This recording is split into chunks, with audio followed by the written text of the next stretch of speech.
Recording.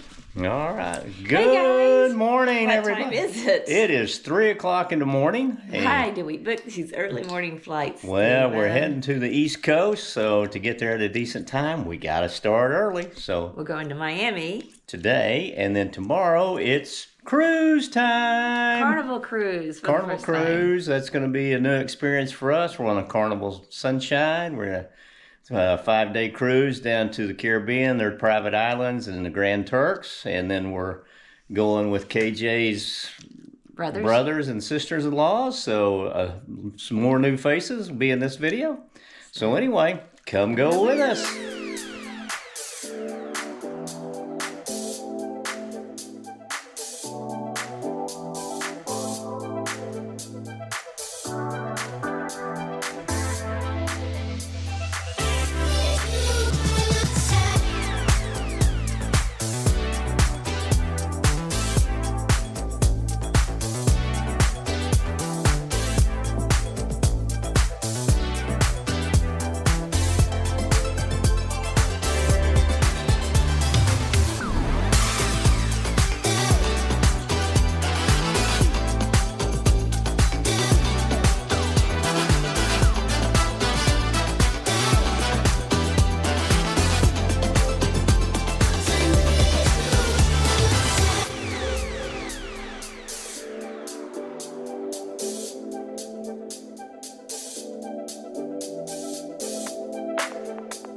Welcome to Miami. So we made it to Miami. And to the Fairfield Inn Miami South Airport.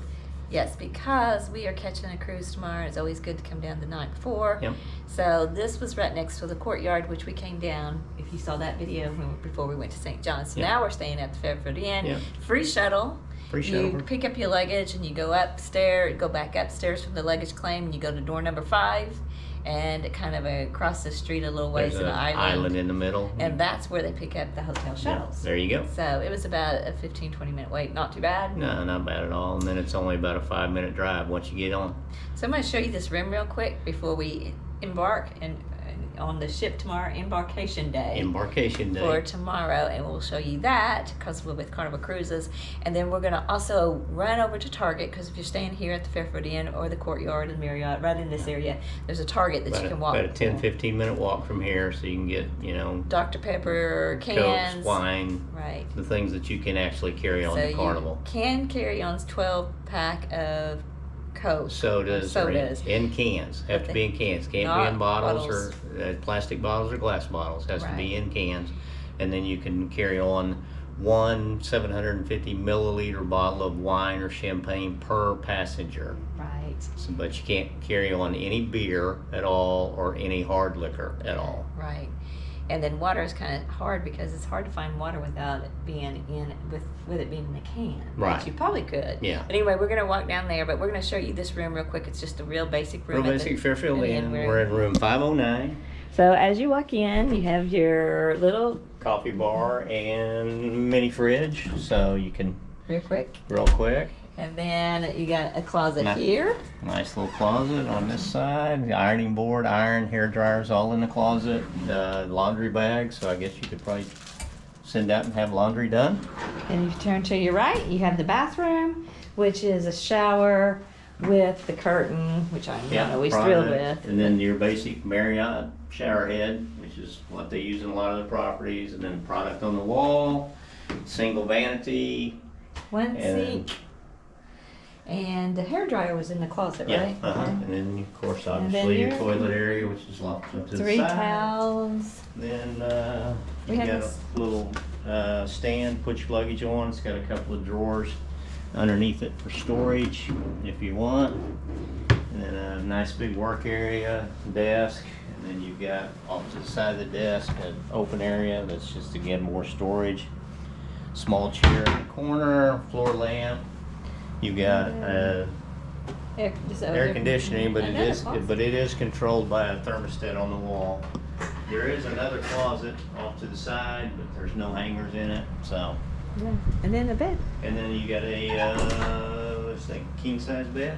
Right. But this is just a king room, basic king room with It Fairfield. does come with breakfast. You do have free breakfast from 6 to, I think she said 9, 6 to 9 in the morning. And then they do offer a shuttle to the port. Yeah, that you can arrange shuttles from the port here. It's $15 per person. You just upon check-in, you just tell them what time you got to be there. They'll set it up. It is a third-party contractor that does the shuttle, so you actually pay the shuttle driver when they pick you up Cash in the morning. or credit card. They take cash or credit card, either one. So You could do an Uber, but we're a group of 6 with luggage, and Yeah. so that would have to be an awful big Uber. Yeah. So we're just going to take their shuttle. And we can get into the port at 11, so they Yeah. set us up to leave here at 10. It Yeah, only she- takes about 30 she minutes. said about 30 minutes, but traffic, whatever, it could be Yeah. longer. So it's just good to be a little early. So Anyway, so this is the room tour. so we're going to walk to Target, and then we're walking over to Courtyard, which is to right the next door. Champions Sports Bar at We're gonna- Courtyard and eat over there. I don't think Fairfield Inn has any. Fairfield has just the breakfast in the But morning. they do have this place that you can. Yeah. They gave us that you can order Yeah. pizza and pasta into your room where you don't have to get out. And then they did say there were some restaurants just right across the street, Cuban and some other restaurants that were okay. supposed to be pretty good, but So anyway, this is a nice little place. It cost us about $150. yeah. And so if you want to stay just one night and before you go on a cruise and you don't want to spend a lot on a hotel, this isn't bad. Okay, I just wanted to show you the Fairfield Inn lobby. This has completely been redone, I think maybe a year ago. Anyway, it's completely open, new, everything has new windows where you can look out, and here is where you have your breakfast in the morning. It's just a basic breakfast, your eggs, sausage, waffles. Anyway, it was a good place to come down, have breakfast, and then we went up, collected our luggage, and came back down to catch our transfer over to the terminal and the port. So it's a great hotel. Okay, guys. Good morning. What day is it, Kim? Cruise day. Cruise day. Yay. We're heading downstairs to get our shuttle from the Fairfield Inn over to the port. We haven't figured out exactly which place our ship docks. Terminal. And we went on the Carnival Hub on the app, and we haven't found it. Yeah, we thought we were supposed to get something the day of cruise saying that where we're supposed to go, but we don't. So hopefully our driver will know where to take us. But we'll figure that out and let you guys know. But we anyway, did get an email about downloading, but downloading your documents, printed them out before we left home, so we have a copy. But we just don't know exactly what port we're going to for Carnival Sunrise. Yeah. But anyway, we'll all figure it out. The hotel was good. Had breakfast this morning. It was a basic breakfast. Just your basic hotel breakfast, eggs, and sausage, waffles, and stuff like that. Anyway, come go with us for the rest of the Come trip. and go with us. Okay, here we're using the hotel transportation they provide over to the port. Now this is a third party that they use, but they have excellent service. They came up in this big van. We had lots of luggage. There were 6 of us, and he knew exactly what port to take us or what terminal to take us for the Carnival Sunrise. So it was really worth it. It's $15 a person one way. Uber would have been probably more just because we might have had to take 2 Ubers. We had lots of luggage for 6 people. Anyway, once we got there, we checked our luggage in with the Carnival Cruise employees here, the luggage that we wanted to check. He wanted to make sure that we did not keep our passports or our boarding information in the suitcase, that it was with us as we walked over to check in. And as you can tell, we're at Terminal F. Now, we could not find that anywhere on the Carnival Hub or on the paperwork and passports boarding passes that we printed off. So I'm not more sure where you find that. I'm still not, but the driver that took us over here knew exactly where to take us, so we were grateful for that. And we got there a little before 11 o'clock, and our check-in was from 11 to 11:30, so they did let us go. There was a little sign that said early check-in, and so they went ahead and let us come on through, so we were able to check in just a little bit earlier than 11, which was great. Most of the employees here were super. They gave us information of where to go. They pointed it out. Once we got inside here, there was no lines. It was completely open because we were a little bit earlier than 11. And so we were excited. We just walked right on up through here. No lines. We had our carry-on luggage with us. Now, these 2 ladies that checked us in, they were a little upset, and they weren't very friendly. And so I don't know what was going on with them. They were not having a good day, and it just spilt over into us. So that's the only thing that I didn't like about it. But once we passed those 2 ladies and we got to this other lady. She told us to go up the escalator, and so we were just letting that go. And we were excited because this was a pretty easy check-in. Compared to NCL and Royal Caribbean, this was a very easy and nice check-in. And then once we got up to the top here of the escalators, they had us all line up, and I think this is a little bit new procedure. They lined up all of our luggage here. Then they had a dog come through, and they checked all of our luggage. Everything was clear, so that was good. And once this was done, we were able to go on through the security area. So then we took our luggage and we headed over to the security line. And this is where you would put it through your, make sure you put it through your x-ray machines and all that kind of stuff. Now, I didn't know how the Dr. Pepper and the wine and all that stuff how you would have to do that. But basically, they didn't want you putting anything in those tubs. The luggage and everything goes directly on the conveyor belt. And you did not have to take out Dr. Pepper or wine or anything like that. It's just x-ray. They can see it. So there was really no problem with that. If you had anything in your pockets or anything that would set off the metal detector, they would have these little tubs, and that's what you would put that in. Wanted you to pull out your cell phone, put all that into these little tubs. And then I was worried I had a corkscrew. That went in just fine, no problem there. And like I said, we didn't have any problems with the Dr. Pepper we took through or the 2 bottles of wine. So it was a very easy process. Once we were done with that, we collected our group together, and then we went through this area that was kind of pretty. It's blue lights and everything, and right up the front was a picture taking area. So we walked on through here, and they checked our boarding pass one more time. Now, we had the paper boarding passes, but they do download them to your phone as well. We're kind of old school, but we had them both. Okay, once we have our pictures taken, which pictures are an extra cost that they put out every night, and you can choose to buy or not. They send you over to this lounge. It's a boarding lounge. You kind of sit and wait. You can see your ship out front, take pictures and everything. But we were boarding group 6, and you will know your boarding group because it is printed on your boarding pass. And then once they call your boarding group, which they do call like several groups together, like B4 through C2 or something, you will continue on up these escalators. And then I'm going to pan down here to let you to show you again the lounge where you're sitting to wait for calling your boarding group. It's a really nice little lounge area. Lots of chairs, lots of sitting areas. Once you get to the top of the escalator, you are walking down a hallway, and you're getting in line to actually get on the ship. As you're walking down this hallway, you can actually see your ship as you're walking by, which is really, really pretty on the outside and everything. We also noticed that as you're walking by, you're upstairs, you can look down and see where they're checking people in still and the security. So that was kind of neat. They do check your boarding pass one more time here before they let you on.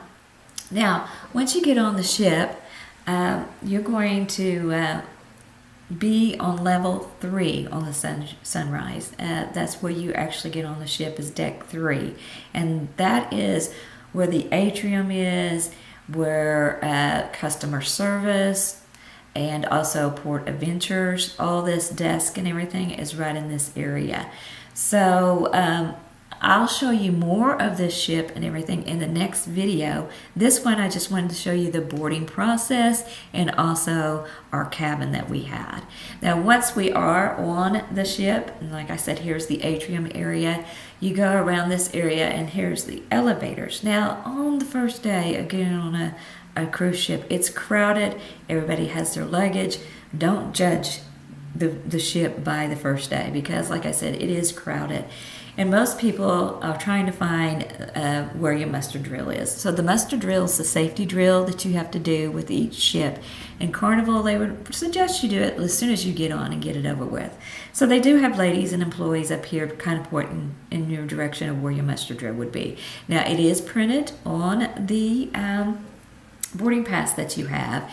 Like our muster drill was area 25 or something, and that happened to be here in the liquid lounge. And so we just had to find the liquid lounge, and go down to see this lady and take our boarding pass, the paper that we had printed out, and check in for the muster drill with her. Now this boarding pass on your phone, or if you print it out, becomes very important the first day, because if you do have a drink package or want to buy a drink or anything, you would use that boarding pass because you don't have your key cards yet. So keep in mind, you want to do the boarding pass, you want to keep that. It is now 1:45 and we did get into our room with Carnival. We're on the 9th floor. We are in 9241 and we are on the 9th floor. Lido deck. Lido deck on the right Starboard side, forward. Forward. Here we go. So as you come into the door, you have a small closet with some shelves and things, your life jackets. Here's your beach towels. We have 2 and then we actually have 2 more. So we have 4. Oh, that's a little thing to put down on your bed. To keep your luggage. And then you have a second closet that is a just hanging stuff in it. And then on the back side of the door you have a full-length mirror. Closet does not have a light in it, so it's kind of dark. And then you have a third closet that has additional hanging space and has your safe in it. Okay, and then to the and then if you come right here, to the right, you have your bathroom. Which I so far think that this is the only thing that dates this cabin is the bathrooms a little bit, but it's not a small bathroom. It's a pretty good sized bathroom. You have your step up. That's always, you know, you got to be careful of. But again, the bathroom is really. But for this to be this big is awesome and have these things here, but it just seems a little dated. Yes, and then here's the shower, which is just you've got a shower head that you can move, wand, and you only have shampoo and shower gel in the shower, no conditioner. And then you have the shower curtain, which from reviews we've read, it sticks to you when you're in the shower wet, so we'll see. Then we have 2 towels, not 3, but you can get more from the cabinet attendant. That's usually no big deal. Step down, always. Yeah, always the step down out of the bathrooms, every cruise ship. And then you come in and you will we have some water that is extra charge, but we ordered water. Yeah. But your phone, some shelves. You have your phone, and then there's a couple of USB plugs by the phone. You've got a hair dryer, a paper sack. Oh, we got a paper sack. That probably somebody left from the previous. Is it laundry sack? Maybe it is the laundry bag, because there is the laundry service in that drawer too. Okay. And then your ship guidelines and whatnot. Okay. And then right underneath that is your small little refrigerator, which never can open these, it seems like. There we go. Is it very cool already? It is cool.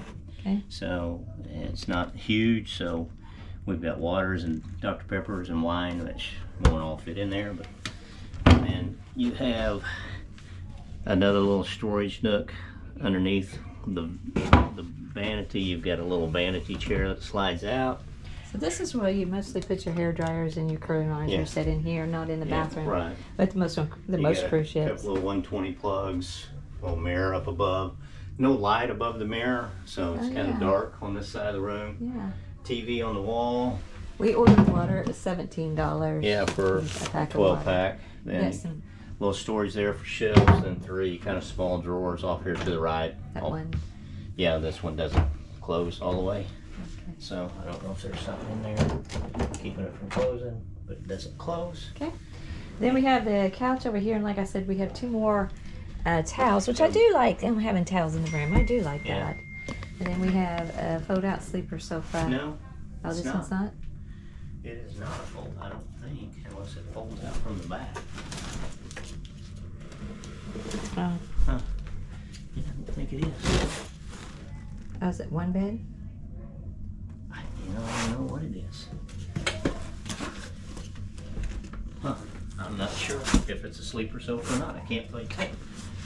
Well, we'll find out more during the trip, but right now we have a sofa. We're not sure if it's sleeper sofa or not. There is extra bedding under the bed for some reason. Yeah, this is one of the strangest things. We've got underneath the bed, we've got a bag with extra bedding in it. We've got a big bag with sheets and pillows and bedspreads and stuff underneath there. Do you think that's already ready for to go to? I don't know if, you know, I wonder because they convert this from a twin to a double. I bet that's a queen bed. Yeah. This is the bedding from the other twin. And I'm sorry, but we do have some people out in the hallway. And it is loud, yeah. And we also, you can really hear that. Yeah, and then the bed, you can choose to either have twin beds or a queen bed. So I'm assuming that that's what the extra bedding underneath the bed is what they took off the other twin. And but then we also found an old balloon and some extra confetti under the bed from probably the previous stay. So Yay. I wouldn't say they cleaned it 100%. So, but well, I'll tell you more about the bed, but here I'll show you. And then we have a balcony room with a window. Well, there's no nightstands by the beds. Oh, there is not. And there are there's 2 USB plugs. I guess you put your phone right up on by top. the bed, but there's only a small little ledge above the bed, no end tables. Oh, wow, I didn't notice that. So that's kind of... And then we still have bedding sticking out over here, which we can tuck back in there. Yeah, additional. I don't know what all the extra bedding is underneath the bed. We hadn't figured that out. And then you go outside, and here is the balcony. There's our view. That's the view of Miami right now. We're getting ready to sell out here shortly. And that, in a nutshell, is the room. Well, we'll do a recap toward the end of the trip and see, because we've been on several different. The room's typical cabins, cruise size cabin. It's not huge, but I know a lot of people have to bring fans, they say, because it gets they hot. always talk about it, how but hot. on a lot of the other cruise ships, we've never been hot. Right now it feels cool, yeah. so we'll see if it continues to cool down. Now then, the embarkation process was really good. Yeah, easy. they had a really easy boarding process. Bringing the Dr. Pepper and the wine was no problem. Yeah, carrying on the drinks that you want. We did a 12-pack of Dr. Pepper and 2 bottles of wine. Had no problem with that. Other than just having to lug it around to your cabin trip. And I really hateful. We did. Lady that helped us on embarkation. So she was very aggressive and very just unfriendly. I mean, she was. I don't think she was unhappy with us. She was just unhappy with her. She just seemed unhappy with everything. Yeah, so that kind of puts a damper on. Didn't give us any information. No, she just stamped our thing and stamped our boarding pass said, and have a good cruise, and that was it. No information, and we have 2 other couples going that had somebody else. And they said everybody else told them to do this, go over here, go up the stairs. And I'm just going to put that. I'm going to leave it here on the video about my opinion of that, because that was very shocking to me to have somebody that upset. Because usually on every other cruise line we've been on, everybody we encounter, whether it's been Disney, NCL, Royal Caribbean, Viking. Everybody's always so friendly, especially on embarkation day. So to get greeted with that as our first, right? You know, this is our first Carnival I was cruise, just kind of shocked. We were taken back a little bit by it, but you know, she made it. You know, we don't know what went on in her day that make her unhappy this morning, but you know, we're not going to worry about it. We're going to have fun. Okay, so more of Carnival as we go. But anyway, we're going to unpack now because our bags are here. Okay, after we got settled, we wanted to explore the ship a little bit. Now, we are in the glass elevators that overlook the atrium on the 3rd and 4th floor. Here's a hint. Nobody uses these glass elevators that much. They're a little bit smaller, and they're right by the regular elevators. So if you're looking for an elevator, turn to these glass ones. Like I said, not very many people use them. Now, we took it up to the 9th floor because we were going to check out what's on the 9th floor or 9th deck and everything. Here's another hint. If you have the drink package or you want to buy a drink, those paper boarding passes is what you would use until you get your sail-away card. We didn't know that, but the paper boarding passes is what you would use. Now, we ended up going all the way up to the 10th deck because they do have a restaurant up here called the Pig and Anchor. It's barbecue. But it's only open on embarkation day and sea days. So we decided to try it out on the very first day because there wasn't very many people up here and there was plenty of seating. And we got the overlooked the city of Miami as we sit here and ate and everything. It's very good food. It had all kinds of barbecue meats. It had potato salad, baked beans, toast. And like I said, if you want to try that, try it on the very first day. Second of all, here's another hint. That first night, we booked the steakhouse Fahrenheit 555. Now that's extra. It is $52 per person extra. And they give you a free bottle of wine if you do it the first night. Usually standard wine like a red or white, Chardonnay or Malbec or something like that. Anything else is extra. They give you a amuse-bouche, which we had a little hamburger type of amuse-bouche. And then my appetizer was the lobster bisque. We also had Caesar salad for an appetizer. And then also my brother, he got the smoked oysters for an appetizer. And they make a big production of this. Well, they come out, they bring the oysters in a smoked dome, they open it up, let you savor the smoke. And my brother said this was a very, very good appetizer. Now, we also got the shrimp cocktail, as you can tell, as well. Now, for the entree, I ended up getting the colossal shrimp, which was fine. Kind of wish I would have went with the steak. The filet mignon is what we got. Somebody got the surf and turf. So if it's a steakhouse, I would stick with the steak. But like I said, the steak's really, really, really good. And then for dessert, we ended up with, I got the apple tart, which was pretty good. And then my husband ended up with sherbet and fruit. And then we also had, my sister-in-law and brother-in-law was doing their anniversary, so they got the chocolate spear and then also the cheesecake. So, like I said, if you're looking for a good place to eat the first night, this steakhouse was very good. They do have a dress code. My brother was breaking it with wearing a cap, but they do have a dress code. Now, I will do more of the ship and more of Celebration Key a little bit later in the next video. So if you want to check in maybe next week and you'll see a whole tour of this ship. I love the Sunrise. I know it's one of their older ships, but I enjoyed everything about it. So like I said, if you want to check in next week, and I'll have more of that tour and maybe Celebration Keys. We also went to Half Moon Bay and also did Grand Turks. And we did a snorkeling trip. So I'm going to try to put that in the next video to kind of keep them short. But like I said, I really did end up enjoying Carnival Cruise. So come with us.